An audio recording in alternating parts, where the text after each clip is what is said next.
Togo-USA, recul de la démocratie, au-delà du diagnostic d'Antony Blinken publié le 15 novembre 2022 par Miaggio dans un rapport publié le 15 novembre 2021. L'Institut international pour la démocratie et l'assistance électorale basé à Stockholm a dressé un tableau plus ou moins sombre sur le recul de la démocratie dans le monde. Entre les coups d'État, les menaces sur les libertés, la montée des populismes, l'actualité donne l'impression que la démocratie est en danger. En 5 ans, le nombre de démocraties dans le monde est passé de 104 à 98, indique le rapport. Que ce soit en Inde, au Brésil et même aux USA de Trump, la Slovénie, la Hongrie et la Pologne, l'indépendance des médias, de la justice, les critères liés à la protection sociale, à la corruption sont en recul. Évidemment l'Afrique où pullulent les régimes autocratiques au monde est parmi les continents les plus touchés. Il y a eu des progrès remarquables au début des années 1990 qui avaient donné beaucoup d'espoir à tout le monde,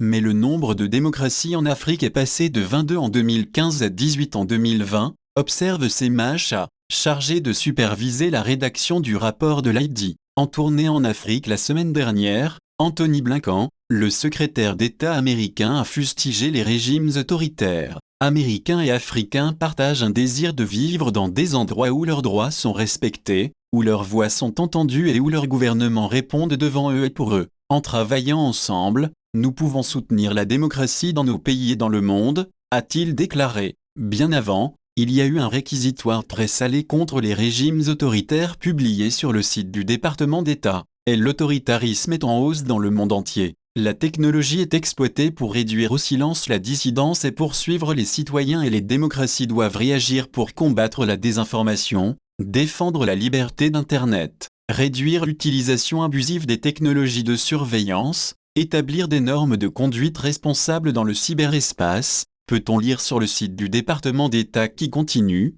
Nous voyons cela se produire dans toute l'Afrique. Des dirigeants qui ignorent la limitation du nombre de mandats, qui truquent les élections ou les reportent, qui exploitent les mécontentements au sein de la société pour accroître et maintenir leur pouvoir, qui arrêtent des figures de l'opposition, qui répriment les médias permettant aux services de sécurité d'user de la brutalité pour faire appliquer les restrictions liées à la pandémie. Le diagnostic d'Antony Blinken est clair et net et plusieurs citoyens africains et principalement togolais se retrouvent dans le constat qui est fait. Le Togolais qui vit sous le joug du régime Gnassingbé père et fils depuis plus de 54 ans avec toutes les dérives, massacres, assassinats, exil forcé, arrestations et torture des militants de l'opposition et de la société civile, harcèlement des journalistes et fermeture des médias, élections truquées, etc., se demande ce que fait exactement l'administration américaine du cas particulier du régime togolais, une menace pour toute la région. Le Togolais lambda,